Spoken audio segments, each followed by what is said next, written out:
Morning cafe. சூரிய உதயத்துக்காக நம்ம என்னைக்குமே வெயிட் பண்ணக்கூடாதுங்க. நமக்கான சூரிய உதயத்தை நம்ம தான் உருவாக்கிக்கணும். இதோ இந்த நாளை உங்களோட நாளா மாத்துறதுக்காக வந்தாச்சு மார்னிங் கஃபே.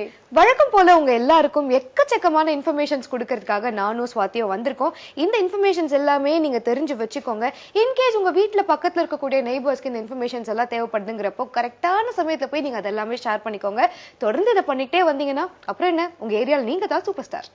கண்மணி, நீ சேவ் பண்ணிக்கோங்க, ஷேர் பண்ணிக்கோங்க, இதெல்லாம் சொல்லும் போது எனக்கு இஸ்ரோ ஞாபகம் தான் வருது. சரி, நான் சொன்ன இன்ஃபர்மேஷனுக்கும் இஸ்ரோக்கும் என்ன சுவாதி சம்பந்தம்? இஸ்ரோல இப்போ ஒரு பேட்டரி கண்டுபிடிச்சிருக்காங்க. அதோட மெயின் ஸ்பெஷாலிட்டி என்னன்னா ஹை பவர் அண்ட் வெயிட் லெஸ்ன்னு சொல்றாங்க. ஓகே, இப்போ நீ என்ன பேட்டரி பத்தி சொல்ற எனக்கு தெரிஞ்சிருச்சு. அதாவது இந்த பேட்டரி யூஸ் பண்ணி நம்ம அந்த போனை சார்ஜ் போட்டோம் அப்படிங்கிறப்போ மந்த்லி ஒன்ஸ் சார்ஜ் போட்டா போதும், அந்த போன் நம்ம அப்படியே யூஸ் பண்ணிக்கலாம் அதானே? இது அதெல்லாம் கிடையாது, அதுக்கும் மேல ஆக்சுவலி இப்ப இருக்கிற என்விரான்மெண்டல் கண்டிஷன்ல நம்மளுக்கு பேட்டரி வெஹிக்கிள்ஸ், பேட்டரி கார்ஸ்லாம் அதிகமா தேவைப்படுது இல்ல? அதெல்லாம் கரெக்ட் தான் சுவாதி. இப்போ பெட்ரோல் டீசலுக்கே நம்ம அதிக அளவுல செலவு பண்ணிட்டே இருக்கோம். இப்படியே போச்சுன்னா இது நமக்கு கட்டுப்படி ஆகுமான்ற டவுட் தான். பட் அதே டைம்ல battery cars and vehicles use பண்றதுக்கும் நிறைய ரெஸ்ட்ரிக்ஷன்ஸ் இருக்கு. அந்த ஆங்கிள் இருந்து யோசிச்சா அதுவும் கரெக்ட் தான். ஏன்னா அந்த மாதிரியான ஒரு கார் நம்ம ரொம்ப தூரத்துக்கு எடுத்துட்டு போயிட்டோம்னு வச்சுக்கோங்க, அங்க போய் சார்ஜ் இல்ல, பேட்டரி போயிடுச்சுன்னா என்ன பண்றது? காரை தள்ளிக்கிட்ட வர முடியும். சரி, அதுக்காக தான் இஸ்ரோ இந்த சூப்பரான பேட்டரியை கண்டுபிடிச்சிருக்காங்க. இதோட மெயின் ஸ்பெஷாலிட்டி என்னன்னா கம்மி செலவுல அதிக தூரம் டிராவல் பண்ணலாம் அப்படின்னு சொல்றாங்க. அண்ட் இந்த பேட்டரியை வாங்குறதுக்கும் யூஸ் பண்றதுக்கும் நிறைய கார் கம்பெனிஸே முன் வராங்க அப்படின்னு சொல்றாங்க. சூப்பர்ல. ராக்கெட் சேட்டலைட்ஸ்க்கு பேட்டரி தயாரிக்கிற இஸ்ரோவால தான் இந்த மாதிரியான காருக்கு தேவைப்படுற வித்தியாசமான பேட்டரிலாம் தயாரிக்க முடியும். காலையிலேயே சூப்பரான இன்ஃபர்மேஷன் தான் கொடுத்திருக்காங்க. எஸ், இந்த இன்ட்ரெஸ்டிங்கான நியூஸோட அடுத்த யோகாசனம் என்ன இருக்குன்னு பார்த்துட்டு வந்துடலாம்.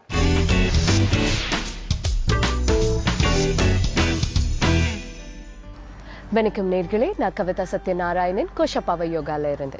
இன்னைக்கு நம்ம பார்க்க போறது ஒரு இம்பார்ட்டன்டான கிரியா. நிறைய பேர் இத பிராணாயம் நினைச்சிட்டு தான் பண்றாங்க, பட் இட்ஸ் கிரியா. கிரியானா என்ன?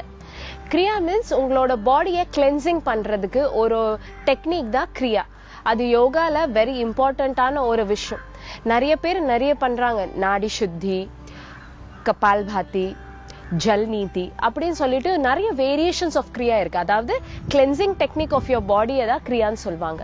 ஸோ இப்போ நம்ம பார்க்க போற ஒரு இம்பார்ட்டன்டான கிரியா கபால் பாத்தி. கபால் பாத்தி பண்றதுனால என்ன பெனிஃபிட் உங்களுக்கு? கபால் பாத்தி இஸ் அ வெரி யூனிக் ஆன ஒரு பிரீதிங் டெக்னிக். ஏன்னா இங்க மூச்சு உள்ள வாங்கல, மூச்சு விட்டுட்டே இருக்க போறோம். ஸோ கம்ப்ளீட்டா உங்க லங்ஸை எவ்வளவு மூச்சு உள்ள வாங்கி வைக்க முடியுமோ அவ்வளவு ஸ்டோர் பண்ணிக்கிட்டு மெது மெதுவா நம்ம அந்த ஏரை ரிலீஸ் பண்ண போறோம். இந்த ஏர் ரிலீஸ் பண்ணும் போது எப்படி பண்ண போறோம்? ஃபோர்ஸ் எல்லாம் பண்ணக்கூடாது. ஃபோர்ஸா பண்ணா லாங் டியூரேஷனுக்கு ஸ்டிக் ஆகாது. இப்போ நான் ஒரு மூச்சை கொஞ்சம் கொஞ்சமா விடுறேன்னா ஒரு 60 வாட்டி நான் மூச்சை வெளியே விடணும். இப்போ நான் 60 வாட்டி வெளியே விடணும்னா ஃபோர்ஸா விட்டேன்னா என்ன ஆக போகுது? நான் 60 ரீச் பண்ண முடியாது. ஒரு 10-15லயே என்னோட லங்ஸ்ல நான் சேர்த்து வச்ச எல்லா ஆக்சிஜனுமே வெளியே வந்துடும். ஏன்னா டயர்ட் ஆயிடும். எந்த கிரியா, எந்த பிராணாயமும் உங்களை டயர்ட் ஆக்க பண்ற ஒரு விஷயமே இல்லை. உங்களை எனர்ஜைஸ் பண்றதுக்கு தான் இந்த kriyas and pranayams. So first important thing, உங்க 60 வாட்டி உங்க மூச்சை வெளியே விடுறது ஒரே டைம்ல ஷார்ட்ல பிகினர்ஸ்க்கு ஆகாத ஒரு விஷயம். 10 வாட்டி தான் வெளியே விட முடியும். அதுக்கப்புறமா 15-20. ஏன்னா உங்க மூக்குல இங்க பாத்தீங்கன்னா அந்த நேசல்ல ஒரு கைண்ட் ஆஃப் பிளாக் இருக்கும். ஒரு பார்ட் ஆஃப் த நேசலுக்காவது ஒரு பிளாக் இருந்தே இருக்கும். அதை நீங்க மூச்சு விடும் போது உங்களுக்கே தெரிய வரும். அதை கொஞ்சம் கொஞ்சமா கொஞ்சம் நாள் பட தான் அது சீராகும். அதுக்கு முன்னாடியே விடணும்னு நினைச்சீங்கன்னா நீங்க டயர்ட் ஆயிடுவீங்க. உங்க நெஞ்சு, அதாவது உங்க மார்பு பகுதி வலிக்க ஆரம்பிச்சிடும். ஸோ அந்த மாதிரி எல்லாம் ட்ரை பண்ணக்கூடாது. இது யார் யார் பண்ணலாம்? ஆண் பெண் 2 பேருமே பண்ணலாம். பட் இஃப் யூ கேரிங், நீங்க பிரெக்னென்ட் ஆயிருந்தா இந்த கபால் பாத்தி கிரியா நீங்க பண்ணக்கூடாது. ஹார்ட் பேஷண்டா இருந்தா பண்ணலாம், ஆனா ஓரளவுக்கு. அதாவது 60 வாட்டி வெளியே விட்டுட்டீங்க, உங்க மூச்சு அந்த பயிற்சி முடிஞ்சிடுச்சுன்னா ஒரு நாளைக்கு அதை ரிப்பீட் பண்ணக்கூடாது. ஹை பிளட் ப்ரெஷர் இருந்தா அதேதான், 60 வாட்டி வெளியே உங்களோட மூச்சை வெளியே விட்டதுக்கு அப்புறமா நீங்க நிறுத்திடணும், அதை கண்டினியூ பண்ணக்கூடாது. ஹார்ட் பேஷண்ட்ஸ் ஓரளவுக்கு 30 வாட்டி பண்ணி பாருங்க. அதுக்கப்புறமா உங்களால முடியலன்னா ஸ்டாப் பண்ணிடுங்க, ட்ரை பண்ணவே பண்ணவே பண்ணாதீங்க. Pregnant ladies strictly no. Ladies உங்களுக்கு மென்ஸ்ட்ரேஷன் சைக்கிள்ஸ் போயிட்டு இருந்தா அந்த டைம்ல இந்த கிரியா பண்ணக்கூடாது. ஏன்னா ஆல்ரெடி உங்க பாடி பியூரிஃபை ஆகிற ஒரு ஸ்டேஜ்ல போயிட்டு இருக்கிறதுனால இந்த மாதிரி கபால்பாத்தி பண்ணும்போது உங்க பாடியை நீங்க இன்னும் ஸ்ட்ரெயின் பண்றதாக தான் போகும், தவிர்த்து நீங்க ஒன்னும் பெனிஃபிட் அடைய மாட்டீங்க. ஸோ நார்மல் டேஸ்ல நீங்க இந்த பியூரிஃபிகேஷன் ப்ராசஸ், அதாவது உங்களோட கபால்பாத்தியை பண்ணும்போது உங்களுக்கு என்னென்ன பெனிஃபிட்ஸ் கிடைக்குமோ அது உங்களோட பாடிக்கே அதை நீங்க ஃபீல் பண்ண ஆரம்பிப்பீங்க. எஸ்பெஷலி உங்களோட நேசலை கிளியர் பண்ணிவிடும், உங்க தொண்டையை கிளியர் பண்ணிவிடும். எக்ஸ்ட்ரா நீர் கோக்குதுன்னு சொல்லுவாங்க இல்லையா தலையில, அதுவும் கிளியர் பண்ணிவிடும். ஆனா டெய்லி பண்ணணும். இந்த கபால்பாத்தி ஒரு 7 இயர்ஸ்க்கு மேல இருக்கிறவங்க பண்ணலாம். ஆண் பெண் வேரியேஷன்ஸ் இல்லை, எல்லாருமே பண்ணலாம். என்னன்னா பெண்கள் பண்ணும்போது மட்டும் 60x3, அதாவது 60x3 எவ்வளவு வருது? 180. 180 வாட்டி நீங்க உங்க மூச்சை வெளியே விடுறதுக்கு ஒரு நாள் அந்த பயிற்சியை நீங்க எடுத்துக்கலாம். அதுக்கு மேல உங்களுக்கு போகக்கூடாது. ஏன் போகக்கூடாது? ஏன்னா உங்களோட அடிவயிற்றுல இருக்கிற கர்ப்பப்பைக்கு இன்னும் கொஞ்சம் ப்ரெஷர் ஏற்படும். அதனால நீங்க 60x3, அதாவது 180 தடவை உங்களோட மூச்சை வெளியே எடுக்கிறதுக்கு நீங்க கபால்பாத்தி மூலமா ட்ரை பண்ணலாம். அதுக்கு மேல அவாய்ட் வேண்டாம். ஆண்கள் 60x6 இல்ல 60x9 இந்த மாதிரி ஃபிராக்ஷன் ஆஃப் மல்டிப்ளிகேஷன்ஸ்ல நீங்க வந்து பிராக்டிஸ் பண்ணலாம். அந்த மாதிரி பண்ணும்போது உங்களுக்கு ஒண்ணும் இல்லை, அதுக்கு மேலேயும் தாண்டறது அவசியமும் இல்லை. ஸோ கபால்பாத்தி ஒரு கிளாக் வைஸ் நீங்க பாத்தீங்கன்னா ஒரு 1 hour எடுக்கும் நீங்க அதை ப்ராப்பரா பிராக்டிஸ் பண்றதுக்கு. ஸோ கபால்பாத்தி என்ன பண்ணி விடுது அப்படின்னா, டெக்னிக்கலி மெடிக்கலா என்ன ப்ரூவ் ஆகுதுன்னா, உங்க மார்பு பகுதி அண்ட் உங்க வயிற்று பகுதிக்கு மிடில்ல ஒரு போர்ஷன் இருக்கு, ஒரு சாஃப்டான ஒரு போர்ஷன், அதாவது உங்களோட லங்ஸ் அண்ட் இதுக்கு மிடில்ல அங்க இருக்கிறது ஒரு லிம்ஃபைட்டிக் சிஸ்டம் சொல்லுவாங்க. அந்த லிம்ஃபைட்டிக் சிஸ்டம் எப்போ ஆக்டிவேட் ஆகும்? அது ஆக்டிவேட் ஆச்சுன்னா உங்க பாடியில என்னென்னலாம் ரியாக்ஷன் இருக்கும். அது ஆக்டிவேட் ஆச்சுன்னா உங்க தோல் பகுதிக்கு கீழே இருக்கிற தசையில இருந்து நரம்புல இருந்து உங்களோட பாடியில இருக்கிற பிளட் ஸ்ட்ரீம் லைன் வரைக்கும் அதை கரெக்டா பியூரிஃபை பண்றதுக்கும் அதை கரெக்டா ஒர்க் ஆகுறதுக்கு அந்த கிளாக் வைஸ அதை ஆக்டிவேட் பண்ணிவிடும். அந்த கிளாக் ஸ்டார்ட் ஆச்சுனாலே உங்க பாடி ஹெல்தியா இருக்குன்னுட்டு அதை ஒரு சிண்டிஃபிகேஷன். இது மற்றது என்னன்னா, எப்படி ஒரு லிம்ஃபைட்டிக் சிஸ்டம் ஒர்க் ஆகும்? இது உள்ள போகணும். இது உள்ள போய் வெளியே வரும்போதுதான் லிம்ஃபைட்டிக் சிஸ்டமோட கிளாக்கே ஆக்டிவேட் ஆகும். இது லிம்ஃபைட்டிக் சிஸ்டம் ஆக்டிவேட் பண்றதுக்கு ரொம்பவே ஹெல்ப் பண்ணுது. ஸோ கபால்பாத்தி இப்போ எப்படி பண்ணலான்னுட்டு பார்க்கலாம். நீங்க நார்மலா சுகாசன்ல உட்காரலாம், இல்ல அர்த்த பத்மாசன்ல உட்காரணும் நீங்க ட்ரை பண்ணாலும் அர்த்த பத்மாசன்ல உட்காரலாம். எப்படி உங்களுக்கு கம்ஃபர்டபிலிட்டி இருக்கோ நீங்க அப்படி உட்காரலாம். வெரி இம்பார்ட்டன்ட், மேட்டு இல்ல ஒரு திக் பெட்ஷீட்டோ இல்லைன்னா டவல் போட்டு உட்காருங்க. வெறும் தரையில உட்கார்றதுக்கு ட்ரை பண்ணாதீங்க. ஏன்னா உங்க பாடியில நிறைய எலக்ட்ரோ மேக்னெட்டிக் வேவ் சர்க்குலேட் ஆயிட்டு இருக்கும். அது ஈஸியா உங்களோட ஃப்ளோர் இழுக்கிறதுக்கு ரொம்பவே பாசிபிலிட்டிஸ் இருக்கு. அப்போ நீங்க என்ன பண்ணாலும் உங்க எனர்ஜி உங்க கூட இருக்காது. ஸோ என்ன பண்ணியும் வேஸ்ட் ஆகும். ஸோ அதுக்காகவே ஒரு மேட் இல்ல ஒரு டவல், ஒரு திக் கிளாத் போட்டுட்டு உட்கார்றது பெஸ்ட். ஸோ கபால்பாத்தி எப்படி பண்ணலான்ட்டு பார்க்கலாம். ஃபர்ஸ்ட் பிகினர்ஸா இருந்தா நீங்க உங்க ரைட் கையை எடுத்து உங்க மார்பு பகுதியில வச்சுக்கோங்க, லெஃப்ட் கையை எடுத்து உங்க வயிற்று பகுதியில வச்சுக்கோங்க. இந்த மாதிரி ஸ்ப்ரெட் பண்ணி வைக்கும் போது உங்க கட்டை விரல் பாருங்க இங்கதான் டச் ஆகும். அதாவது எங்க உங்க லிம்ஃபைட்டிக் சிஸ்டம் இருக்கோ அங்கதான் டச் ஆகும். டச் ஆனதுக்கு அப்புறமா மூச்சை உள்ள வாங்கிக்கோங்க, எவ்வளவு உங்களால முடியுமோ. அதாவது உங்க மார்பு பகுதியில ஆக்சிஜனை சேர்க்கிறது. அண்ட் மெதுவா தலை ஆடக்கூடாது, உங்க ஷோல்டர்ஸ் ஆடக்கூடாது. அங்க இருந்து நான் வெளியே தான் மூச்சை விட்டுட்டு இருக்கேன். அதை விடும்போது தன்னாலே இந்த கட்டை விரல் உள்ள போகும். நீங்க கான்சியஸ் ஆகாதீங்க இது போகுதா இல்லையான்னுட்டு. பிராக்டிஸ் பண்ணும்போது தன்னால் ஆகும். நிறைய பேர் கபால்பாத்தி கிரியா பண்ணும்போது பார்த்திருக்கேன், தலையை ஆட்டிக்கிட்டு ஜோரா பண்றது. அது மாதிரி இல்லை. இப்போ நார்மலி ஒரு ட்ரெயின் பார்த்திருப்பீங்க இல்லையா, ட்ராக்ல இருந்து ஸ்டார்ட் பண்ணும்போது எவ்வளவு ஸ்லோவா ஸ்டார்ட் ஆகும். அந்த ஸ்லோ மோஷனை தான் நீங்க உங்களோட மூச்சுலயும் மெயின்டைன் பண்ணிட்டே இருக்கணும். அப்பதான் அந்த 60 வாட்டி நான் மூச்சை விடுறத பிராக்டிஸ் பண்ண முடியும். எப்படி பண்ணலான்னு இன்னொரு தடவை பார்க்கலாம். மூச்சு நல்லா உள்ள இழுத்துக்கோங்க, ஃபில் பண்ணிட்டு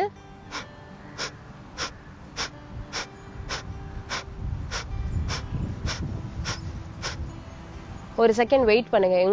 உங்களால முடியல, மூச்சு அடைக்குது, அப்பனா ஒரு செகண்ட் அப்படியே வெயிட் பண்ணிட்டு மெதுவா மூச்சை உள்ள வாங்குங்க அண்ட் ரிலாக்ஸ் பண்ணிக்கோங்க. 10 தடவை ஆச்சா ஒரு ஃபியூ செகண்ட்ஸ் கேப் கொடுத்துட்டு மறுபடியும்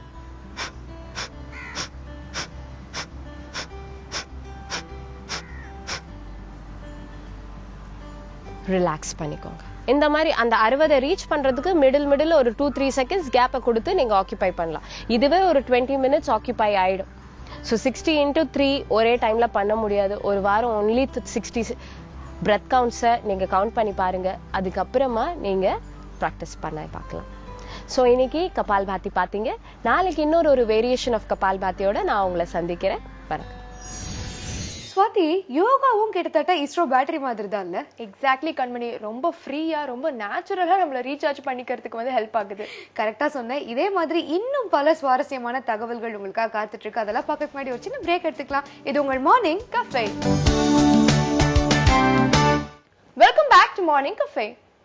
கண்மணி, நீ 100 MB டவுன்லோட் பண்ணிருக்கியா? 100 MB என்ன? எனக்கு தான் ஒரு நாளைக்கு 1 GBக்கு மேல கூட ஃப்ரீ டவுன்லோட் இருக்கு. சோ உனக்கு ஏதாவது டவுன்லோட் பண்ணா சொல்லு, நம்ம பண்ணிக்கலாம். ஐயோ, இது வந்து இன்டர்நெட் பத்தி நான் சொல்லல. 100 MBங்கிறது ஒரு ஆப்.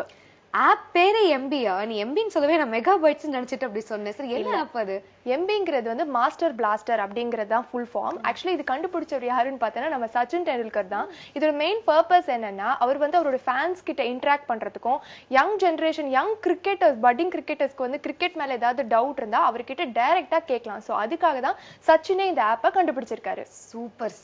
சச்சின் தான் இல்ல. இது மட்டும் இல்ல ஸ்வாதி, நான் கூட இன்னொரு விஷயம் கேள்விப்பட்டேன். அவர் செஞ்ச ஒரு செயல் பாத்தீங்கன்னா இப்ப வரைக்கும் சோஷியல் சைட்ஸ்ல ரொம்ப வைரலா ஸ்ப்ரெட் ஆயிட்டு இருக்கு. அப்படியா? அது என்ன விஷயம்? அதாவது என்னன்னா, இவர் வழக்கம் போல எங்கேயோ கிளம்பி கார்ல போயிட்டு இருந்திருக்காரு. அப்ப என்ன பண்ணிருக்காங்க, 2 ஃபேன்ஸ் என்னுடைய காரை வழிமறைச்சு இந்த மாதிரி நாங்க 2 பேரும் உங்களுடைய மிகப்பெரிய ஃபேன்ஸ், உங்களோட ஒரு செல்ஃபி எடுத்துக்கிட்டாலே எங்களுக்கு போதும் அப்படி இப்படின்னு சொல்லியிருக்காங்க. சச்சின் ரொம்ப ஸ்வீட்டா இறங்கி வந்து கண்டிப்பா உங்களோட நான் செல்ஃபி எடுத்துக்கிறேன், ஆனா ஒரே ஒரு கண்டிஷன் இருக்கு அப்படின்னு சொல்லியிருக்காரு. செல்ஃபிக்கெல்லாம் கூட இப்ப கண்டிஷன் போட ஆரம்பிச்சிட்டாங்களா? ஆனா அவர் போட்டிருந்த கண்டிஷன் வந்து ரொம்ப நியாயமான கண்டிஷனா இருந்துச்சு பாத்தி. ஆக்சுவலி அந்த 2 பேரும் பைக்ல வந்திருக்காங்க. ஆனா 2 பேர்ல ஒருத்தர் கூட ஹெல்மெட்டே போடல. சோ சச்சின் என்ன சொல்லிருக்காரு, நீங்க 2 பேரும் இனிமே பைக்கை எடுத்தாலே ஹெல்மெட்ஸ் போட்டுட்டு தான் எடுப்பேன் அப்படின்னு எனக்கு ஒரு ப்ராமிஸ் பண்ணி கொடுங்க, அப்பதான் உங்களோட நான் செல்ஃபி எடுத்துப்பேன் அப்படிங்கிறது தான் அவர் போட்ட condition. Wow, what a great man ல. இவங்க 2 பேருக்கு கண்டிஷன் போட்டிருந்தா பரவாயில்லையே, அவங்களுக்கு பக்கத்துல இன்னொருத்தர் இருந்திருக்காரு பைக்ல. அவர்கிட்ட இவரா வாலண்டியரா போய் நீங்களும் இனிமே ஹெல்மெட் போட்டு தான் நான் வண்டி ஓட்டணும் அப்படின்னு சொல்லி அண்ணா அப்படின்னு உரிமையெல்லாம் வர பேசியிருக்காரு. சோ இவர் எவ்வளவு ஸ்வீட், மத்தவங்க மேல எவ்வளவு அக்கறையோட இருக்காருங்கிறது காட்டுது இல்ல? சூப்பர்யா, சச்சின் தான்.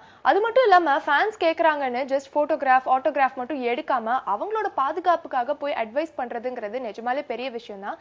சரி, இப்போ நம்மளோட பாதுகாப்புக்காக மார்ஷல் ஆர்ட்ஸை பார்த்துட்டு வந்துடலாம்.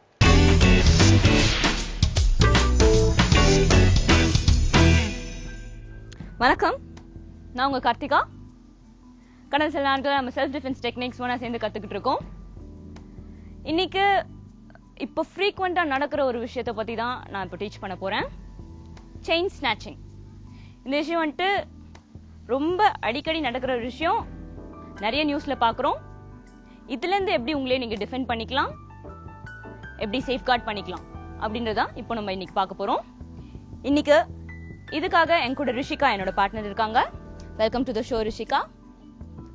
ஸோ செயின் ஸ்நாச்சிங்ல மெயினான விஷயம் என்ன அப்படின்னா, நம்ம அலர்ட்டா இருக்கிறது ரொம்ப முக்கியம்.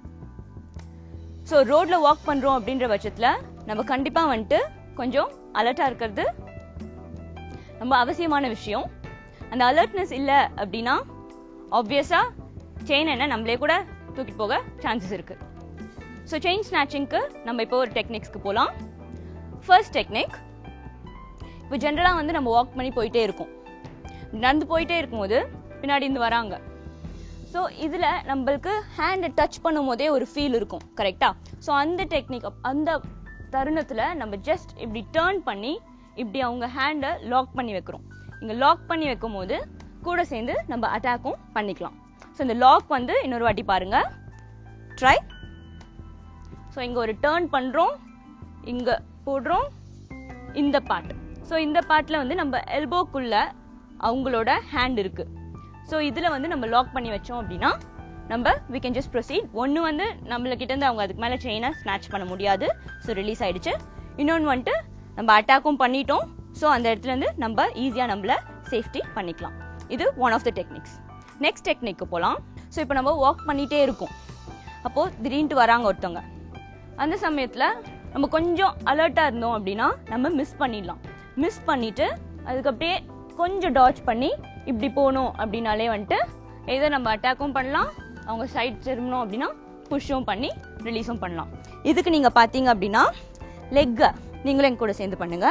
இங்க இருந்து ஷோல்டர்ல இருந்து 1.5 விட்க்கு வைக்கிறோம். இப்படி பேக் போன் ஸ்ட்ரெயிட்டா அப்படியே மிஸ் பண்றோம். ஸோ இங்க இருக்கிறோம் அப்படின்னா ஜஸ்ட் நார்மல் இப்படி சிட் அப்ஸ் பண்ணுவோம் இல்லையா, ஸோ இந்த மாதிரி உட்காந்து எழுந்துக்கிறோம். ஸோ அப்படிதான் வந்து நம்ம இதை மிஸ் பண்றோம். இது மிஸ் பண்ணும்போது இன்னொன்னு இது கூட நீங்க ப்ராக்டிஸ் பண்ண வேண்டியது இந்த டாஜ். இங்க இருந்து இப்படி போறோம், இப்படி போறோம், இந்த பொசிஷன்ல இப்படி போறோம். ஜஸ்ட் ஒரு நார்மல் டான்ஸ் ஸ்டெப் ஆட்டும். அப்படியே 1 2. ஸோ இதுல வந்துட்டு நீங்க அப்படியே உட்காந்து கம் அகேன். ஸோ இப்போ ஸ்நாச் பண்ண வராங்க, டர்ன் பண்ணும்போது அப்படியே மிஸ் பண்றோம், அப்படியே டாஜ் பண்றோம், அட்டாக் பண்றோம், அப்படியே திரும்பி புஷ் பண்றோம். ஸோ இதுவும் சிம்பிளான டெக்னிக் தான். சீக்வன்ஸ் படி நீங்க அதை ஸ்பிளிட் பண்ணி பார்த்தீங்க அப்படின்னா இருக்கிறதே ரொம்ப சிம்பிளான ஸ்டெப்ஸ். ஒன்று வந்துட்டு உட்காடுறோம், டாஜ் பண்றோம், மிஸ் பண்ணி டாஜ் பண்ணி அட்டாக் பண்றோம். ஸோ இந்த டெக்னிக்கும் நீங்க யூஸ் பண்ணிக்கலாம், ப்ராக்டிஸ் பண்ணிக்கலாம், உங்க ஃப்ரெண்ட்ஸோட ப்ராக்டிஸ் பண்ணிக்கலாம். பட் இந்த ஸ்ட்ரைக் ப்ராக்டிஸ் பண்ணும்போது மட்டும் ரொம்ப கேர்ஃபுல்லா இருங்க. ஏன்னா நீங்க வைக்கிறது எல்போ பார்ட் ரொம்ப பவர்ஃபுல்லான பார்ட். நம்ம இங்க டெக்னிக்ஸ் கத்துக்கிறோம், வேணும்னா வந்து அப்ளை பண்ண வேண்டிய இடத்துல யூஸ் பண்ணலாமே தவிர தேவையில்லாம யாரையும் ஹர்ட் பண்ணக்கூடாது. ஸோ நம்ம நெக்ஸ்ட் சிச்சுவேஷனுக்கு போகலாம். நெக்ஸ்ட் அதே மாதிரி செயின் ஸ்நாச்சிங்லேயே இன்னொரு டெக்னிக் பார்க்கலாம்.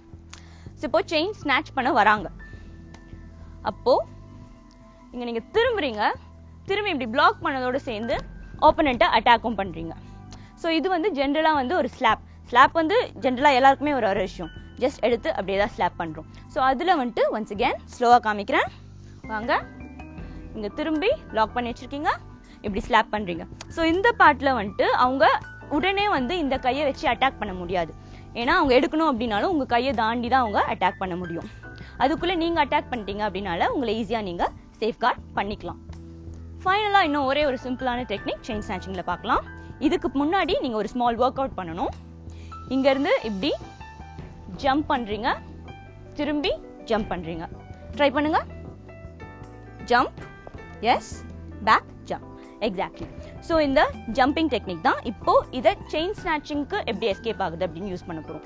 இந்த ஒரு டெக்னிக் வந்து பாத்தீங்கன்னா ஓரளவுக்கு நம்ம இப்போ அலர்ட்டா இருக்கும், நமக்கு பின்னாடி யாரோ வராங்க அப்படின்னு சொல்லிட்டு நமக்கு கொஞ்சம் தெரிஞ்சிடுச்சு. அப்படின்ற தருணத்துல இந்த டெக்னிக்கை நீங்க யூஸ் பண்ணிக்கலாம். ஸோ இப்போ நீங்க போயிட்டே இருக்கீங்க, ஓரளவுக்கு உங்களுக்கு வந்து ஒரு ஃபீல் இருக்கு யாரோ வராங்க அப்படின்னு சொல்லிட்டு. ஸோ அவங்க டச் பண்ண வரதுக்கு முன்னாடி அப்படியே ஒரு ஜம்ப் பண்றீங்க, அப்படியே ஜம்ப் பண்ணி புஷ் பண்றீங்க. ஓகே. ஸோ இன்னொரு வாட்டி ஸ்லோவா காமிக்கிறேன். அவங்க பின்னாடி வந்துட்டு இருக்காங்க, கிட்ட வராங்க, அப்படியே ஜம்ப் பண்றீங்க, அப்படியே திரும்பி ஜம்ப் பண்ணி புஷ் பண்றீங்க. ஓகே. ஸோ இதுதான் 4th டெக்னிக். ஸோ இப்போ நீங்க பார்த்த டெக்னிக்ஸ் எல்லாமே அப்படி பாத்தீங்கன்னா ஓரளவுக்கு சிம்பிளான டெக்னிக்ஸ், ஈஸியான டெக்னிக்ஸ். சின்ன குழந்தைங்களும் கத்துக்கலாம், பெரியவங்களும் வந்துட்டு அவ்வளோ கஷ்டமான டெக்னிக்ஸ்லாம் இல்லை, ரொம்ப ஹையா குதிக்க அந்த மாதிரிலாம் எதுவுமே இல்லை. ஜஸ்ட் ஒரு டாஜ், ஒரு சிட், இல்லை ஒரு லைட் ஜம்ப், இந்த மாதிரியான விஷயங்கள் தான் நீங்க பாத்தீங்க. ஸோ இந்த விஷயங்கள்லாம் நீங்க எடுத்து இன்ட்ரெஸ்டிங்கா ப்ராக்டிஸ் பண்ணி பாருங்க, உங்களுக்கு எவ்வளவு பெனிஃபிட்ஸ் ஆகுதுன்னு நீங்களே பாருங்க. ஸோ இப்போ நம்ம 4 டெக்னிக் செயின் ஸ்நாச்சிங்காக பார்த்தோம். செயின் ஸ்நாச்சிங் அப்படின்றத விட இப்போ ஒரு இன்டென்ஷன் அப்படின்ட்டு இருக்கு. செயின் ஸ்நாச்சிங்க்கு நிஜமாவே அவங்க அந்த செயின் ஸ்நாச்சிங்க்கு வந்தாங்க அப்படின்னா இந்த டெக்னிக்ஸை நீங்க அப்ளை பண்ணலாம். இது ஒரு ஃப்ரெண்ட்லியா ஒருத்தங்க டேப் பண்ண வராங்க அப்படின்றது அவங்க கிட்ட இந்த டெக்னிக் கத்துக்கிட்டேன் அப்படின்னு சொல்லிட்டு போய் அப்ளை பண்ணிட்டு ஹர்ட் பண்ணிடாதீங்க. So be careful when you use all these techniques. Practice பண்ணிக்கோங்க. இது ப்ராக்டிஸ் பண்றது உங்களோட ஃபிட்னஸ்க்கும் இருக்கும், உங்களோட மைண்ட்க்கும் அது ஒரு நல்ல விஷயம். டெக்னிக்ஸ்லாம் தெரிஞ்சு வச்சுக்கிறது ரொம்ப நல்ல விஷயம். எங்க அப்ளை பண்ணுமோ அங்க மட்டும்தான் அப்ளை பண்ணணும். ஸோ இன்னைக்கு பார்த்த டெக்னிக்ஸோட இந்த செஷன் முடியுது. இன்னும் சில டெக்னிக்ஸோட நாளைக்கு உங்களை சந்திக்கிறேன். until then, நன்றி, வணக்கம்.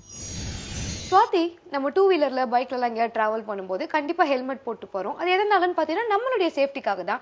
அந்த மாதிரி ஆபத்து சமயத்துல நமக்கு யூஸ்ஃபுல்லா இருக்கிறது, ஹெல்ப்ஃபுல்லா இருக்கிறது எதுன்னு பாத்தீங்கன்னா மார்ஷல் ஆர்ட்ஸ் தான். இல்ல? எக்ஸாக்ட்லி கண்மணி. ஏன்னா நம்மளுக்கு வந்து ஆபத்து வந்து எங்க இருந்து எப்படி வருதுன்னு, யார் மூலமா வருதுன்னு கூட சொல்லவே முடியாது. பட் எந்த டைம் வந்தாலும் அதை ஃபேஸ் பண்றதுக்கு நம்ம ரெடியா இருக்கணும் இல்லையா? கரெக்ட் தான். இதே மாதிரி தொடர்ந்து பல இன்ட்ரெஸ்டிங்கான விஷயங்கள் பத்தி நாங்க 2 பேரும் பேச போறோம். அது மாதிரி ஒரு சின்ன பிரேக் எடுத்துக்கலாம். இது உங்கள் morning cafe. Welcome back to morning cafe. Kanmani, இப்பெல்லாம் நிறைய கேர்ள்ஸ் வந்து எனக்கு இவ்ளோ வரதட்சணை வேணும், இவ்ளோ கிராண்டா கல்யாணம் பண்ணணும், இந்த மாதிரி சொல்ற விஷயங்கள்லாம் வந்து சோஷியல் மீடியால பயங்கர வைரலா போயிட்டு இருக்குல்ல? அதுவும் கரெக்ட் தான். இன்ஃபேக்ட் நீ சொல்ற வீடியோவை நானே பார்த்திருக்கேன் சுவாதி. அந்த வீடியோ பார்க்கும்போது அந்த பொண்ணுங்கள்லாம் பேசினப்ப எனக்கு என்ன ஃபீல் ஆச்சுன்னா, அந்த கந்து வட்டிக்காரங்கெல்லாம் கடனை கொடுத்துட்டு மறுபடியும் வசூலிக்கிறதுக்காக வந்து பேசுவாங்கல்ல, இன்ஃபேக்ட் கிட்டத்தட்ட அதே மாதிரி தான் இருந்துச்சு. எக்ஸாக்ட்லி. இப்போ இந்த வரதட்சணை விஷயத்துல ஒரு ராஜஸ்தானை சேர்ந்த டீ கடைக்காரர் வர மாட்டிருக்காரு. டீ கடைக்காரர் வரதட்சணை வாங்கியிருக்காரா? அவருக்கு மனசுல அம்பானின்னு நினைப்பு போல இருக்கே. வரதட்சணை வாங்கியிருந்தா கூட பரவாயில்லையா, வரதட்சணை கொடுத்திருக்காரு. டீ கடைக்காரர் வரதட்சணை கொடுத்திருக்காரா? எப்படி? ஜஸ்ட் இமேஜின் அவளை எவ்வளவு கொடுத்திருப்பாருன்ட்டு 1 crore. என்ன சுவாதி சொல்ற நீ? இப்ப நல்லா சம்பாதிக்கிறவங்களாலே 1 கோடி ரூபாய் டக்குன்னு கொடுக்கறது அரேஞ்ச் பண்றதுங்கிறது எவ்வளவு கஷ்டமான விஷயம். இவர் எப்படி அவ்வளவு காசு கொடுத்திருக்காரு? அவருக்கு வந்து 6 பொண்ணுங்க, 6 பொண்ணுங்களுக்குமே at a time marriage fix பண்ணிருக்காரு.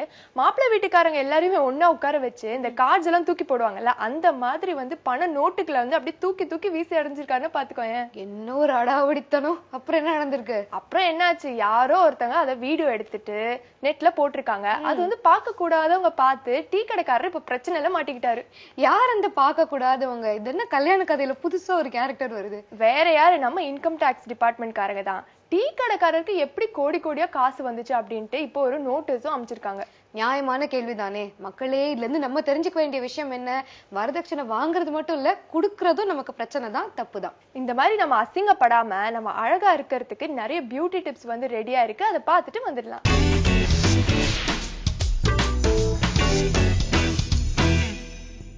Good morning. இன்னைக்கு நம்ம பேச போகிற டாபிக் வந்து நம்ம ஸ்கின்னோட ஒரு extension that we almost forget everyday. ஆனால் நம்ம டேமேஜ் பண்ணுற ஒரு பகுதியும் வேரியஸ் காஸ்மெட்டிக்ஸ் வேரியஸ் ப்ரொசீஜர்ஸ் வச்சு நம்மளே டேமேஜ் பண்ணக்கூடிய ஒரு பகுதியை பற்றி தான் நம்ம இன்றைக்கி பேச போகிறோம்.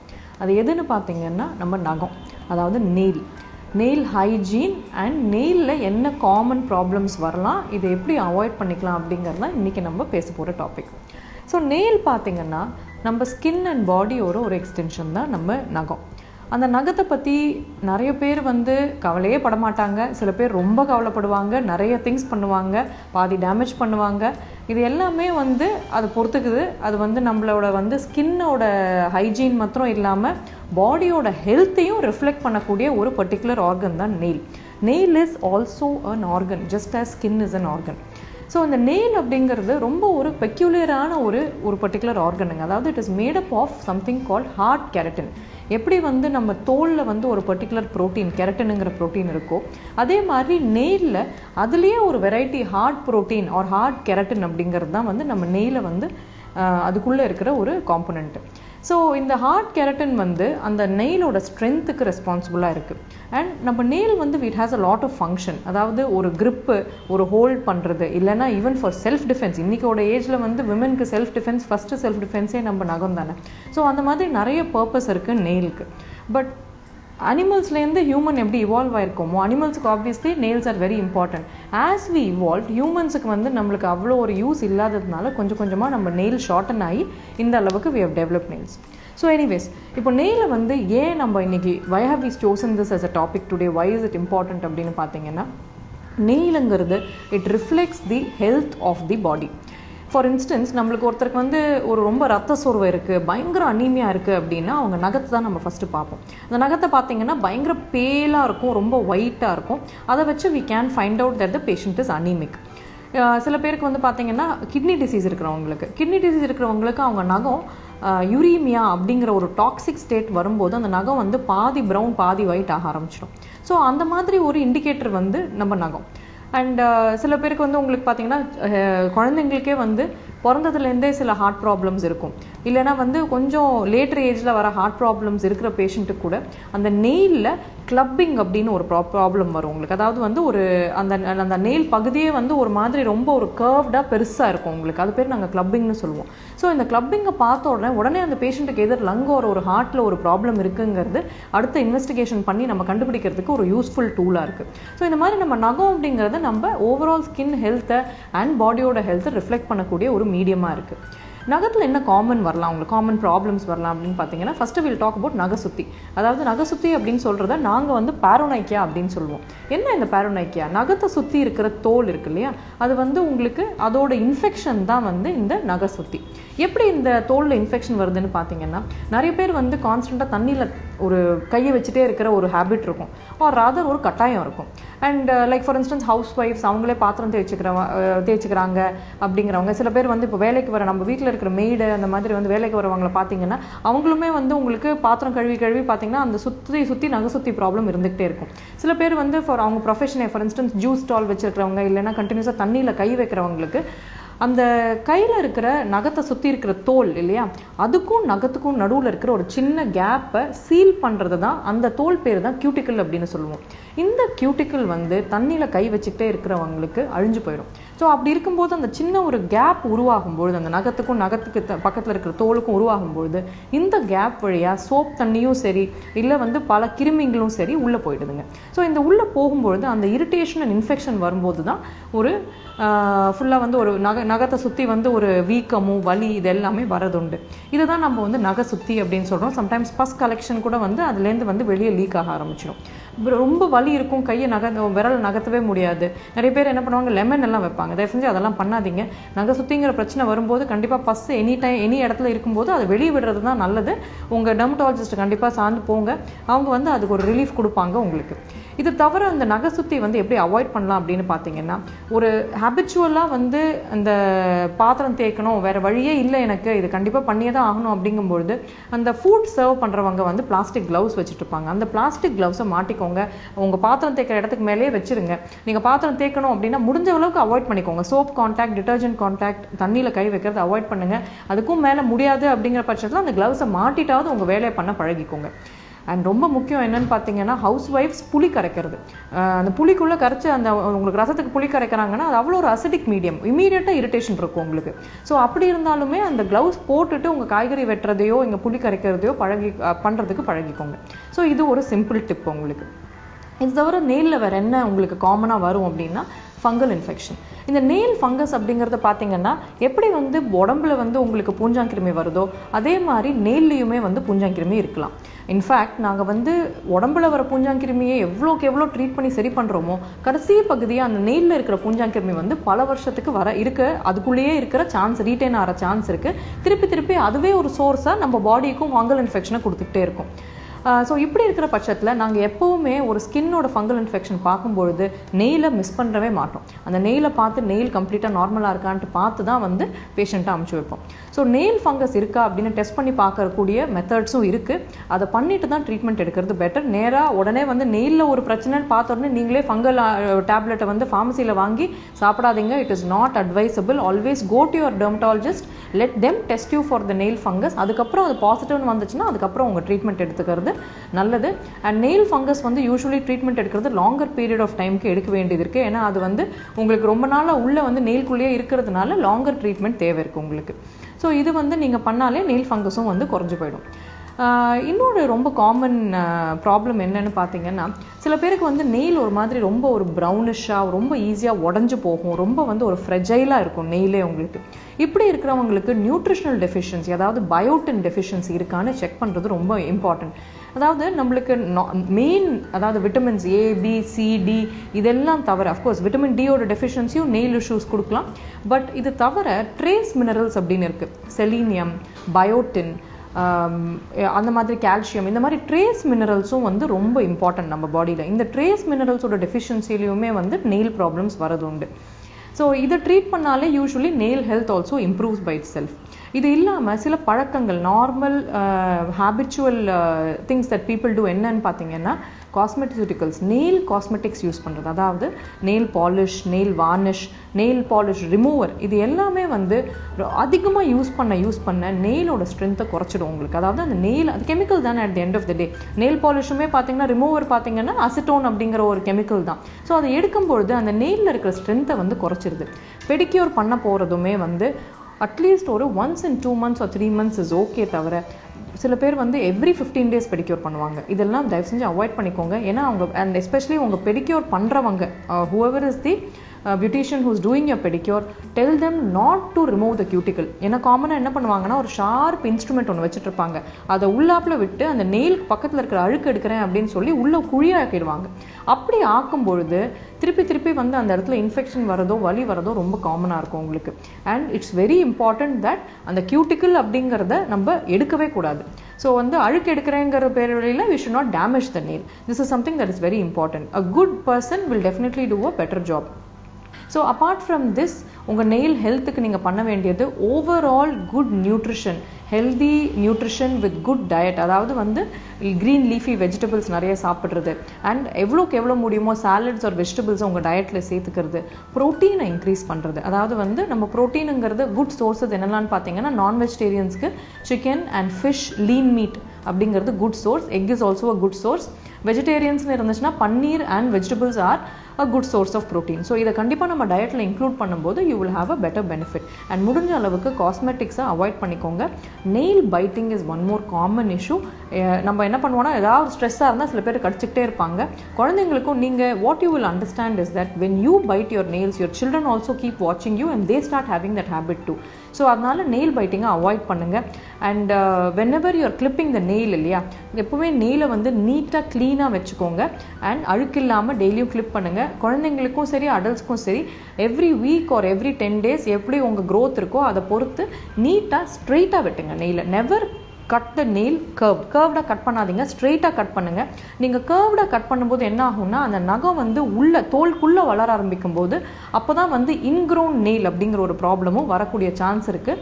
எஸ்பெஷலி காலில், அதாவது ஃபுட்வேர் வந்து ரொம்ப ஒரு குறுகிய ஃபுட்வேர் போடுறவங்களுக்கு, ஹீல்ஸ் அதிகமாக போடுறவங்களுக்கு, நேரோ ஃப்ரண்ட் இருக்கிற ஃபுட்வேர் போடுறவங்களுக்கு இந்த இன்க்ரோன் டோ நெயில், அதாவது அந்த நெயில் வந்து உங்களுக்கு அதுக்கு வந்து வளர இடம் இல்லாமல் உள்ள வெளியே வளர்ற பதில் உள்ளே வளர ஆரம்பிச்சிடும். ஸோ அப்போ பார்த்தீங்கன்னா வந்து உங்களுக்கு they'll be having constant pain.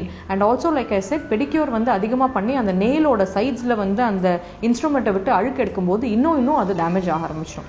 So இந்த ப்ராப்ளம் அவாய்ட் பண்ணுறதுக்கு always wear footwear with broad front. அதாவது நல்ல ஒரு நம்ம காலோட எவ்வளோ வந்து வித்து இருக்கோ அதோட அதிகமாக தான் வித்து இருக்கணுமே தவிர ஃபுட்வேருக்கு அதோட நேரோவாக போடாதீங்க. So all this will help in keeping your nails healthy and also improving the health of the nails. Thank you. Swathi, இப்போ பியூட்டி டிப்ஸ் பார்க்கறதுக்கு முன்னாடி அந்த ராஜஸ்தான் டீ கடைக்காரர் பத்தி பேசினோம். அவர் வரதட்சணை கொடுத்து மாட்டிக்கிட்டாருங்கிற பிரச்சனையெல்லாம் பார்த்தோம். ஸோ இவர் பார்த்தீங்கன்னா சாதாரணமா எல்லா அப்பாவும் பண்ற மாதிரி ஒரு நல்ல மாப்பிள்ளையா பார்த்து அவருடைய பொண்ணு கல்யாணம் பண்ணி வச்சிருந்தாரு. இல்ல ரொம்ப சிம்பிளா ஆடம்பரமா இல்லாம கல்யாணம் பண்ணிருந்தாருன்னா இந்த பிரச்சனை எல்லாம் அவருக்கு வந்திருக்காது இல்ல. இப்ப கதையில இன்னொரு ட்விஸ்ட் வேற கண்மணி. ஒரு சைடு வேற வரதட்சணை கொடுத்து மாட்டிக்கிட்டாரு, அந்த பிரச்சனை ஓடிட்டு இருக்கா. இன்னொரு சைடு அந்த 6 பொண்ணுங்கள்ல 2 பொண்ணுங்களுக்கு வந்து இன்னும் கல்யாண வயசே வேற வரலையாம். அது வேற ஒரு பெரிய பிரச்சனை ஒரு சைடுல ஓடிட்டு இருக்கு. ஐயோ, இந்த பஞ்சாயத்து வேற இருக்கா. சரி, இப்போதைக்கு நம்ம இதை டீல் பண்ண வேண்டாம், இது அப்புறமா நம்ம பாத்துக்கலாம். நம்ம ஒரு சின்ன பிரேக் எடுத்துட்டு வந்துடலாம். இது உங்கள் morning cafe. Welcome back to morning cafe. Kanmani, ரீசெண்டா என் ரிலேட்டிவ் ஒருத்தருக்கு வந்து குழந்தை பிறந்துருச்சு. ஸோ நான் அவங்க பேர் வைக்கிற ஃபங்க்ஷனுக்கு போயிருந்தேன். அவங்க வச்சிருக்கிற பேரை கேட்டு நான் செம்ம ஷாக் ஆயிட்டேன் தெரியுமா. ஏன் அப்படி என்ன பேரு? நம்ம மாடர்ன் உலகத்துக்கு ஏற்ற மாதிரி ட்ரெண்டியா ஏதாவது வித்தியாசமா வச்சிருப்பாங்க, அதை கேட்டு நீ ஷாக் ஆயிட்டியா? இது அதுக்கும் மேல அவங்க வச்சிருக்கிற பேர் என்ன தெரியுமா? சஞ்சய் ராமசாமி. அடப்பாவிகளா, கஜினி படத்துல வர சூர்யா கேரக்டர் நேம் தானே சஞ்சய் ராமசாமி. சஞ்சய்ங்கிற அவர் பேரு கூட வச்சிருந்தா பரவாயில்ல, ராமசாமிங்கிற அப்பா பேரையும் சேர்த்து வச்சுட்டாங்களா?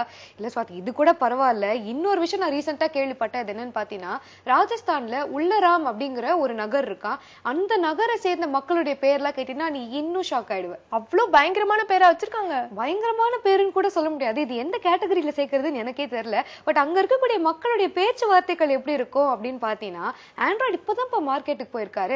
சாம்சங் சாப்பிட கொஞ்சம் லேட் ஆயிட்டதால ரொம்ப ஃபீல் பண்ணிட்டாரு. இல்ல ராஷ்டிரபதி ராத்திரி வர்றதுக்கு லேட் ஆயிடுச்சா, பிரதமர் ரொம்ப பிஸியா இருக்காரு. அதாவது அங்க இருக்கக்கூடிய மக்களுடைய பெயர் இதெல்லாம் தான். என்னையா இது, ஒரு ஆளோட பேர் வந்து ஆண்ட்ராய்டா? யோசிச்சு பாரு, ஆண்ட்ராய்டு இங்க வா, ஆண்ட்ராய்டு அங்க போ அப்படின்னு கூப்பிட்டா எவ்வளவு காமெடியா இருக்கும்ல. ரொம்ப ஃபன்னியா தான் இருக்கும். ஆனா இதுக்கு வந்து அவங்க ஒரு காரணமும் தராங்க, எதனால இந்த மாதிரி ஆண்ட்ராய்டு சாம்சங் அந்த மாதிரி பேர் வைக்கிறாங்க. அப்படி இல்லைன்னா தலைவர்களுடைய அந்த பதவி பெயரே வைக்கிறாங்க, பிரதமர் மந்திரி அந்த மாதிரிலாம் வைக்கிறாங்க. எதனால அப்படின்னு கேட்டப்போ அவங்க என்ன சொன்னாங்கன்னா, எங்களுடைய ஊர்ல வந்து படிச்சவங்க ரொம்ப ரொம்ப கம்மி, எங்களுடைய வாரிசுகள் வந்து எங்களால படிக்கதான் வைக்க முடியல, அட்லீஸ்ட் அந்த பதவி பெயரையாவது வச்சு நாங்க சந்தோஷப்பட்டுக்கிறோமே அப்படிங்கிறாங்க. சூப்பர்யா, ஒரு இன்ஸ்பிரேஷனுக்காக வந்து இந்த மாதிரி நேம்ஸ் வச்சிருக்காங்க அப்படின்னு சொல்ல வர. சரி, ஓகே, அவங்களோட அடுத்த ஜெனரேஷன்லயாவது வந்து இவங்க எல்லாம் இந்த பதவியில வரட்டும் அப்படின்ட்டு நம்ம வாழ்த்தலாம். இப்போ நம்ம மார்னிங் கஃபேல அடுத்த பகுதி என்ன அப்படிங்கறத பார்த்துட்டு வந்துடலாம்.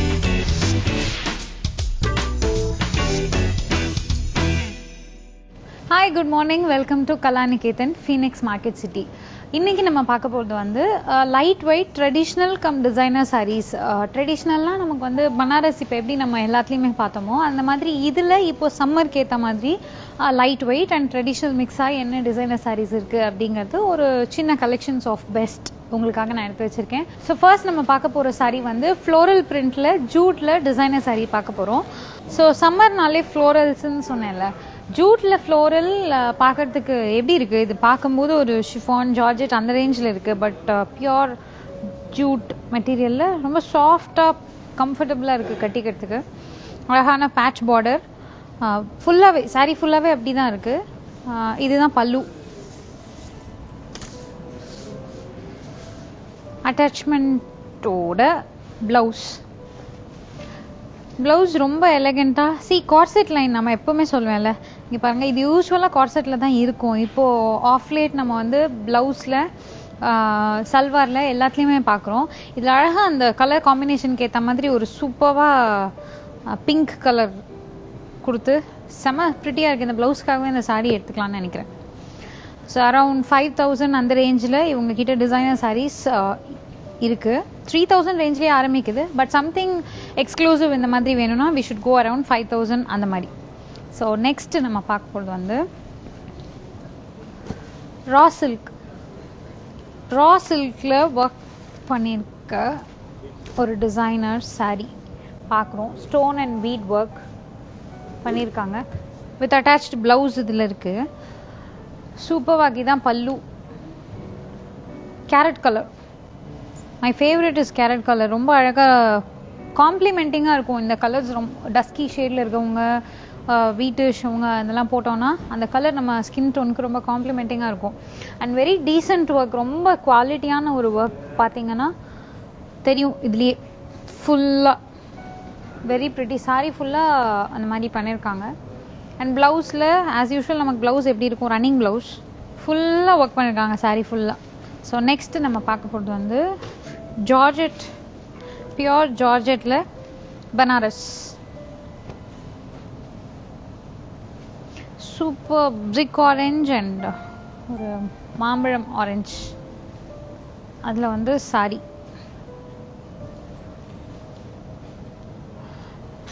இது வந்து அரௌண்ட் 6000 அவ்வளோதான். இப்போ நம்ம பார்க்குற சாரீஸ் எல்லாமே அவ்வளோதான் இருக்கு அந்த ரேஞ்சில்.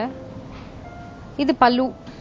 கொஞ்சம் நமக்கு இந்த கலர் காம்பினேஷன் அண்ட் இந்த பல்லு பார்க்கும்போது பழைய ஸ்டைல் இருந்தால் கூட கீழே பார்டர் பார்க்கும்போது ப்ராட் பார்டர் அஸ் இன் 2 கலர் அதில் 2 பார்டர் பண்ணி டிஃப்ரென்ஷியேட் பண்ணியிருக்காங்க.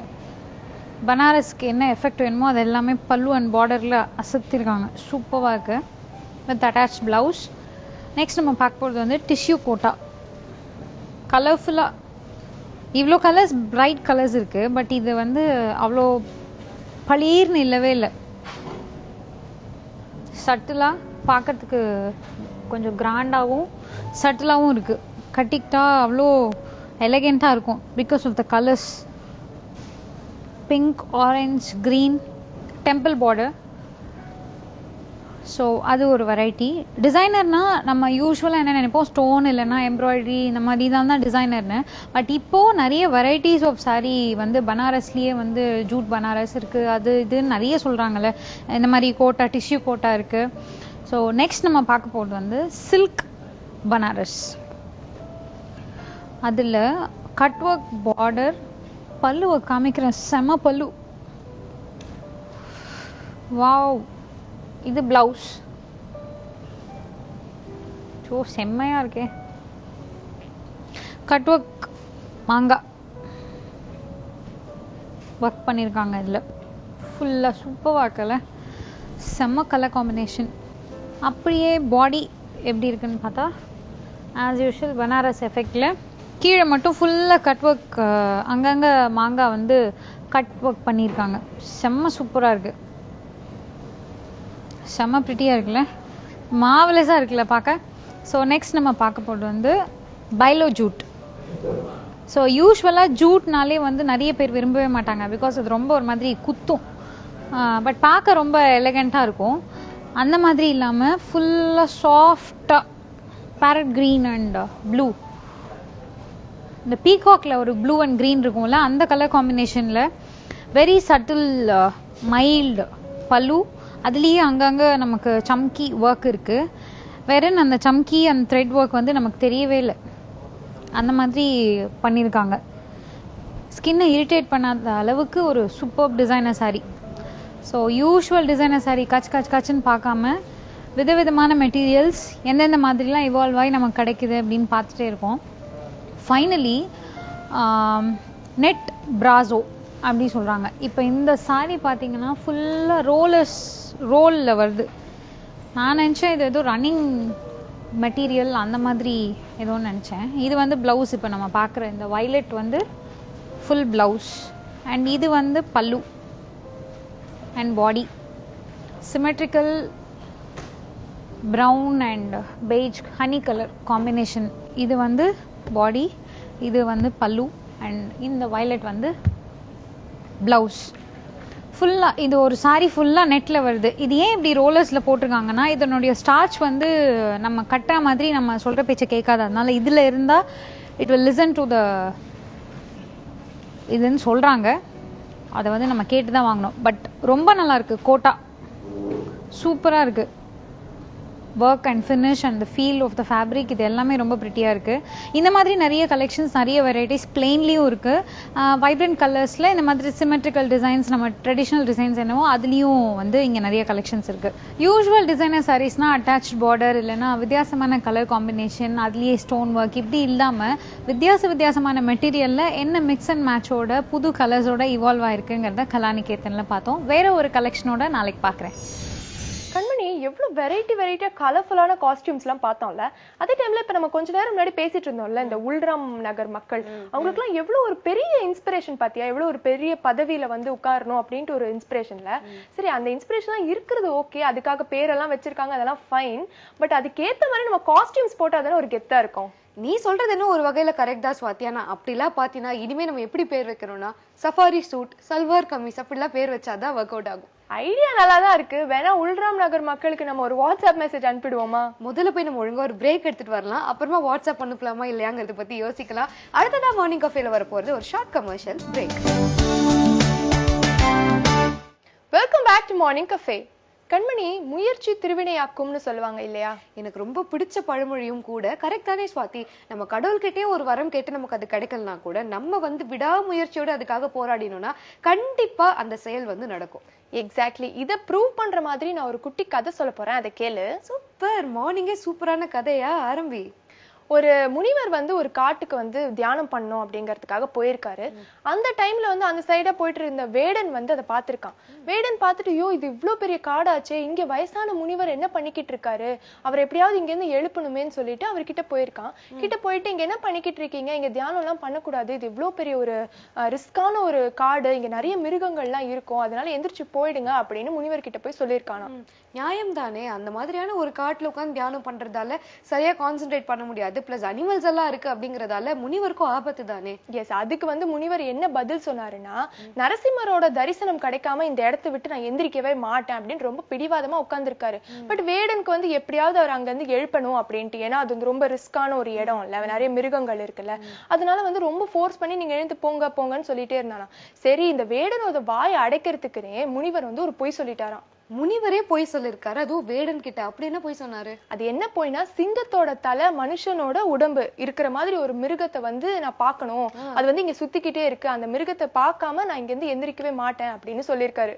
ஓ, அதாவது நரசிம்மரோட உருவத்தை தான் முனிவர் வேடன் கிட்ட இப்படி சொல்லியிருக்காரு. ஆனா வேடன் கேட்கும் போது நரசிம்மரோட உருவத்தை தான் இப்படி சொல்றாரு, ஒரு பொய் சொல்றாருங்க தெரியலையா? எஸ், அவருக்கு வந்து தெரியவே இல்லை. அதுக்கு வேடன் என்ன ரெஸ்பான்ஸ் பண்ணிருக்கான் அப்படின்னா, ஓகே நான் நிறைய வருஷமா இந்த காட்டுக்கு வந்துட்டு தான் போறேன், நான் இந்த மாதிரி ஒரு மிருகத்தை பார்த்ததே இல்லையே, சரி ஓகே நீங்க சொல்ற மாதிரி ஒரு மிருகம் இங்க இருக்குன்னா நாளைக்கு சூரிய மறையறதுக்குள்ள அந்த மிருகத்தை வந்து உங்க கண்ணு முன்னாடி நிறுத்தி காட்டுறேன், அப்படி இல்லைன்னா நான் மலை மேல இருந்து கீழே விழுந்து குதிச்சு செத்து போயிடுவேன் அப்படின்னு சொல்லிட்டு அவன் போயிட்டானா. ஐயோ, பயங்கரமான சேலஞ்ச் எல்லாம் கொடுத்திருக்காரு போல இருக்கே. அப்புறம் என்னாச்சு?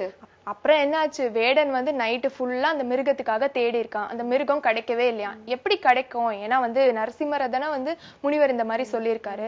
சரி, கொடுத்த வாக்கு வந்து பொய்யாயிடுச்சு, நம்ம வந்து இதுக்கப்புறம் உயிரோடவே இருக்கக்கூடாது, செத்து போயிடலாம் அப்படின்னு சொல்லிட்டு மலை மேல இருந்து குதிக்கலாம்னு ட்ரை பண்ணியிருக்கான்.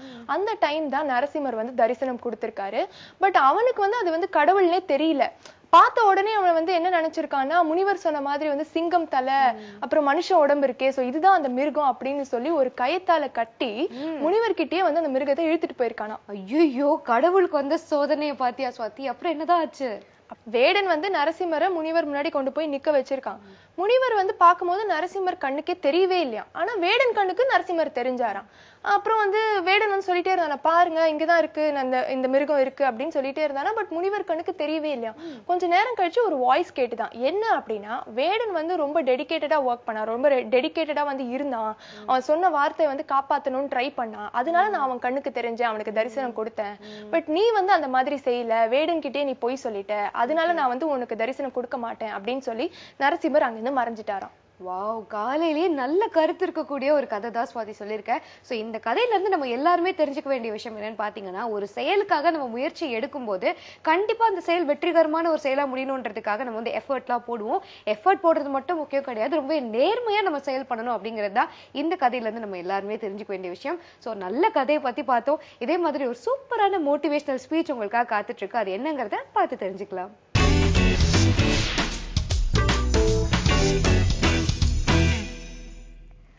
வணக்கம். போன 2 மாசங்களா கல்யாணமாயி சில வருடங்கள் சில மாதங்களே ஆன பெண்கள் வந்து என்கிட்ட எனக்கு நிம்மதியே இல்லை கீர்த்தன்யா அப்படின்னு சொல்றது ரொம்ப அதிகரிச்சிருக்கு. பெண்களுக்காக மாத்திரமே இல்ல, நம்மளோட வாழ்க்கையிலேயே பாத்தீங்கன்னா சில பேருக்கு அந்த நிம்மதியின்மைன்றது வந்து ரொம்ப அதிகமா இருக்கு. ஏன் இந்த நிம்மதியின்மை ஏற்படுது அப்படின்னு சொல்லிட்டு பாத்தீங்கன்னா, இப்போ உடம்புக்கு வந்து சில தேவைகள் இருக்கு. நம்ம உடம்பு ஆரோக்கியமா இருக்கணும்னா பழங்க நிறைய சாப்பிடணும், கொஞ்சம் அரிசி உணவையும் சேர்த்துக்கணும், அரிசின்றதை விட தானிய உணவுகளையும் சேர்த்துக்கணும். அந்த புரோட்டீன்ஸ், கார்போஹைட்ரேட்ஸ், விட்டமின்ஸ் அப்படின்றது வந்து உடம்பு சரிவர இயங்கிறதுக்கு எவ்வளோ ஒரு முக்கியமோ அதே மாதிரிதான் மனது கூட இயங்கிறதுக்கு சில தேவைகள் இருக்கு. அதுல ஒரு முக்கியமான தேவை என்னங்கன்னா சர்டனிட்டி, அதாவது ஸ்திரம், நிலை. வாழ்க்கையில சில விஷயங்கள் நிலையா இருக்கணும்னு சொல்லிட்டு எதிர்பார்க்கிறதுன்றது வந்து ஒரு மனித இயல்பு. ஆனா சில பேருக்கு எவ்வளோ உணவு வகைகள் இருந்தாலும் ஒரு வகை மாத்திரம் ரொம்ப பிடிச்சிட்டு அதையே திரும்ப திரும்ப சாப்பிட்டுட்டு இருக்கிற மாதிரி மனதுக்கு கூட சிலது தேவை அப்படின்னாலும் ஏதாவது ஒரு தேவை மாத்திரம் ரொம்ப அதிகமா இது மட்டும்தான் வேணும் அப்படின்ற மாதிரி ஸ்டக் ஆயிடும். இப்போ நீங்க டெல்லிக்கு போறீங்கன்னு வச்சுக்கோங்களேன், உங்களுக்கு ஒரு ரயில்வே டிக்கெட் புக் பண்ணணும் அப்படின்னு சொல்லிட்டு சொன்னா கூட நீங்க ஸ்டேஷனுக்கு போன் போட்டு எங்க டெல்லிக்கு எத்தனை மணிக்குங்க ட்ரெயின் அப்படின்னு சொல்லிட்டு கேக்குறீங்கன்னு வச்சுக்கோங்களேன். அந்த சைட்ல இருந்து காலையில 5 மணிக்கு வேணாலும் இருக்கலாம், 8 மணிக்கு வேணாலும் இருக்கலாம், திங்கக்கிழமை வேணாலும் வரலாம், இல்லைன்னா புதன்கிழமை வேணாலும் வரலாம்னு சொல்லிட்டு ஒரு நிலையே இல்லாத பதில் சொன்னா நம்ம மைண்ட் டிஸ்டர்ப் ஆயிடும். அதனாலதான் நிலைன்றது தேவை. ஓரளவுக்கு பணம்ன்றது நம்மளோட பேங்க் பேலன்ஸ்ல இருந்துச்சுன்னா கொஞ்சம் வாழ்க்கை நிம்மதியா இருக்கும். ஆனா இந்த நிலை, இந்த பணம்ன்றதோ இல்ல இந்த ஒரு உறவு முறைகள்ல அன்புன்றதோ அதே குறிக்கோளா ஆயிடுச்சுன்னா அந்த டைம்ல என்ன ஆகும்னா இந்த மனது அதை தேட தேட பைத்தியம் பிடிக்கும், அதை தேட தேட நிம்மதியின்மைன்றது வரும்.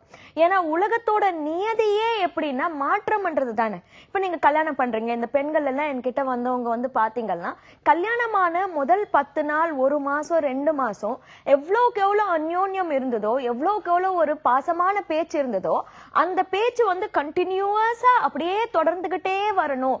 என் ஹஸ்பண்ட் வந்து என்ன மட்டும்தான் லவ் பண்ணணும், வேற யாரையுமே கொஞ்சம் கூட யோசிச்சே பார்க்க கூடாது. ஒருவேளை அவர்கிட்ட அந்த லவ்ல இருந்து நான் போயிட்டேன்னா, நான் விலகிட்டேன்னா, என்ன லவ் பண்ணலன்னா என்ன பண்றது அப்படின்றதுதான் வந்து அந்த மனதோட ஒரு பெரிய ஏக்கமா மாறிடுது.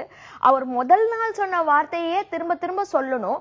அப்படி சொல்லாதப்போ நீ மாறிட்ட, நீ முன்னாடி இருக்கிற மாதிரி இல்ல, நீ மாறிட்டன்னு சொல்லிட்டு ஒரு கம்ப்ளைண்ட்ஸ் ஆரம்பிக்குது. நிலைன்றது வந்து அது மட்டுமே வாழ்க்கையோட குறிக்கோளா மாறிடுது. இப்ப சில பேர் வேலைக்கெல்லாம் போறாங்க, அவங்க கிட்ட போயிட்டு நீ வேலைக்கு ஏன் போறன்னு சொல்லிட்டு கேளுங்களேன். அவங்களோட ஒரு குறிக்கோளே என்னவா இருக்குன்னா பணம் சம்பாதிக்கிறதுக்காக போறேன். எதுக்கு பணம் சம்பாதிக்கிறதுக்காக போறேன்? ஏன்னா அது இருந்தாதான் வந்து லைஃப்ல எல்லாம் செட்டில்டா இருக்கும், எல்லாம் நிம்மதியா இருக்கும்னு சொல்லிட்டு ஓரளவுக்கு பணம் தேவை. ஆனா அதுவே பைத்தியமா மாறி வாழ்க்கையில செய்யற எல்லா ஒரு காரியத்துக்கும் பின்னாடி அந்த பணம்ன்ற நிலை மட்டுமே இருந்துச்சுன்னா அவங்களால நிம்மதியாவே இருக்க முடியாது. ஏன்னா இன்னைக்கு இருக்கும் பணம் நாளைக்கு போயிடும். அன்புன்றது மாத்திரம் தேடிக்கிட்டு இருக்கிறப்போ, அதுக்காக மாத்திரம் ஓடுறப்போ இன்னைக்கு இருக்கும் நாளைக்கு இருக்காது. எந்த ஒரு மனித மனது வந்து எவ்வளவுக்கு எவ்வளவு ஃப்ரீயா இருக்க முடியுமோ, ஓகே இன்னைக்கு வந்து இப்படி இருக்கு, நாளைக்கு வந்து இப்படி மாற போகுதுன்னு சொல்லிட்டு அந்த மாற்றத்தோட கம்ஃபர்டபுளா இருக்கிற மனசாலதான் நிம்மதியா இருக்க முடியுமே தவிர, என் வாழ்க்கையில மாற்றங்களே இருக்கக்கூடாது, என் கணவனோட அன்புல மாற்றமே இருக்கக்கூடாது, என்னோட பேங்க் பேலன்ஸ்ல மாற்றமே இருக்கக்கூடாது, அது மேலவே தான் போயிட்டு இருக்கணும் அப்படின்னு சொல்லிட்டு அந்த மாற்றத்தை அட்ஜஸ்ட் பண்ண முடியாத மைண்டாலதான் நிம்மதியின்மைன்றது வந்து வளருது. இப்போ உங்களுக்கே கூட ஒரு சின்ன குழந்தை இருக்கலாம், 3 வயசு வரைக்கும் 5 வயசு வரைக்கும் அதோட பிஹேவியர் வேற மாதிரி இருக்கும். ஆனா அது எப்ப ஸ்கூலுக்கு போதோ அதோட பிஹேவியர் வேற மாதிரி ஆகும். டீனேஜ்க்கு வரப்போ அதோட பிஹேவியர் இன்னும் கொஞ்சம் வேற மாதிரி ஆகும். டீனேஜ்க்கு வரப்போ அதுக்கு ஃப்ரெண்ட்ஸ் மட்டும் தான் முக்கியமா இருப்பாங்களே தவிர அப்பா அம்மா முக்கியமா இருக்க மாட்டாங்க. ஆனா எந்த அப்பா அம்மா என் பையன் வந்து அப்படியே இருக்கணும், ஒரே மாதிரியே இருக்கணும்னு சொல்லிட்டு எதிர்பார்க்கிறாங்களோ அவங்களோட மனசுல ஏமாற்றத்தை தவிர வேற என்ன மிஞ்சம்? சோ அவங்க ஒரு பாயிண்ட்டுக்கு மேல, ஐயோ இவன் வந்து முன்னாடி எல்லாம் நல்லா பேசுவான், இப்பெல்லாம் பேச மாட்டேன்றான், அவன் கிட்ட ஏதோ பிரச்சனைன்னு சொல்லிட்டு மைண்ட் அதுலயே உழப்ப ஆரம்பிக்க நிம்மதின்றது எப்படி இருக்கும்? சோ ஒரு நல்ல மனைவி, ஒரு சந்தோஷமா ஒரு வாழ்க்கையை நீங்க உங்க கணவனோட அனுபவிக்கணும்னு சொல்லிட்டு சொன்னாலும் சரி, ஒரு நல்ல பெற்றோரா நிம்மதியா உங்க குழந்தைய வளர்க்கணும்னு நினைச்சாலும் சரி, ஒரு நல்ல ப்ரொஃபஷனலா ஒரு வேலையில வந்து நான் என் வேலையை திருப்தியோட பண்ணணும்னு நினைச்சாலும் சரி, எந்த அளவுக்கு நீங்க மாற்றத்தோட சேர்ந்து வாழ பழகிக்கிறீங்களோ, என் வாழ்க்கையில இருக்கிற ஒரு நபரும் மாறுவாங்க, இந்த மாற்றத்தை தவிர வேற எதுவுமே கிடையாது, என் ஹஸ்பண்ட் இன்னைக்கு இருக்கிற மாதிரி நாளைக்கு இருக்க மாட்டாங்க, நாளைக்கு இருக்கிற மாதிரி நாளைக்கு இருக்க மாட்டாங்க, என் புள்ள இன்னைக்கு இருக்கா மாதிரி நாளைக்கு இருக்காது. இந்த மாற்றத்தை வந்து நம்ம எவ்வளவுக்கு எவ்வளவு ஏத்துக்க தொடங்குறோமோ அவ்வளவுக்கு எவ்வளவு வாழ்க்கையில வந்து நிம்மதின்றது வந்து கண்டிப்பா வரதான் செய்யும். கண்டிப்பா உங்களால ஒரு பரந்த மனப்பான்மையோட வாழ்க்கையை வந்து வாழ முடியும். இல்லனா ஒரு குறுகிய வட்டத்துக்குள்ள சிக்கி ஏதோ ஒரு தேடல், என்ன தேடுறோனே தெரியாம, அந்த தேடல்ன்றது வந்து ஒரு காணல் நீர் மாதிரி, நான் எவ்வளவுக்கு எவ்வளவு அதை வந்து நான் பெற்றுட்டேன் அப்படின்னு நினைச்சிட்டு இருக்கிறனோ அவ்வளவுக்கு எவ்வளவு எனக்கு ஏமாற்றம் தான் முக்கியம் அப்படின்ற அந்த ஒரு பிரஜ்ஞை கூட இல்லாம, அந்த ஒரு ரியலைசேஷன் கூட இல்லாம நாட்கள் ஓடி மறைஞ்சிருமே தவிர வாழ்க்கையை நம்ம ருசிக்கவோ ரசிக்கவோ மாட்டோம். என்கிட்ட ஒரு பெரிய பிசினஸ் மேன் வந்திருந்தாரு. அவர்கிட்ட வந்து, எங்க நீங்க இவ்ளோ சக்சஸ்ஃபுல்லா இருக்கிறீங்க, நீங்க சந்தோஷமா இருக்கிறீங்களா அப்படின்னு சொல்லிட்டு கேட்டேன். இல்ல மேடம், என்ன மேடம் சக்சஸ் எல்லாம் சொல்றீங்க, நான்லாம் ஒரு சக்சஸே கிடையாது மேடம் அப்படின்னு சொல்லிட்டு சொன்னார். ஏன் சார் சக்சஸ் இல்லைன்னு சொல்றீங்க, நீங்க வந்து இன்னைக்கு சமுதாயத்துல ஒரு பேசப்படுற நபர், உங்களுக்கு வந்து இவ்ளோ ஒரு பேரு புகழ்லாம் இருக்கே அப்படின்னு சொல்லிட்டு நான் சொன்னேன். அதுக்கு அவர் சொன்னாரு, மேடம் ஒரு மாசத்துக்கு எப்போ ஒரு மனிதனால 1 கோடி ரூபாய் சம்பாதிக்க முடியுதோ அப்ப மட்டும்தான் மேடம் அவனா வெற்றின்னு நம்ம சொல்ல முடியும், அதுக்கு கீழே இருக்கிறதெல்லாம் என்ன மேடம், அதெல்லாம் ஒண்ணுமே கிடையாது மேடம் அப்படின்னு சொல்லிட்டு சொன்னார். இப்ப இந்த மனுஷனை பாருங்க, 80% மக்கள் எது கனவா நினைப்பாங்களோ அந்த கனவா அவர் ஆக்சுவலா வாழ்ந்துகிட்டு இருக்காரு. புகழ் இருக்கு, பணம் இருக்கு, ஆனா அவரோட மனசுல வந்து அந்த ஸ்திரம் நிலைன்றது வாழ்க்கையில எப்ப வரும்னா, ஒரு மாசத்துக்கு 1 கோடி ரூபாய் நான் சம்பாதிக்கணும் அப்படின்னு சொல்லிட்டு சொன்னா மட்டும்தான் வரும் அப்படின்ற ஒரு பதிவு வந்து ரொம்ப ஆழமா பதிஞ்சு போயிருக்கு. இவரை பொறுத்த வரைக்கும் 1 கோடி ரூபாய், இன்னும் சில பேருக்கு என்னவா இருக்கலாம், நான் சொந்த வீடு கட்டின பிறகுதான் நான் நிம்மதியா இருப்பேன், இல்லைன்னா நான் நிம்மதியே இருக்க மாட்டேன் அப்படின்னு சொல்லிட்டு சொல்லலாம். இப்ப சொந்த வீடுன்றது எதை குறிக்குது?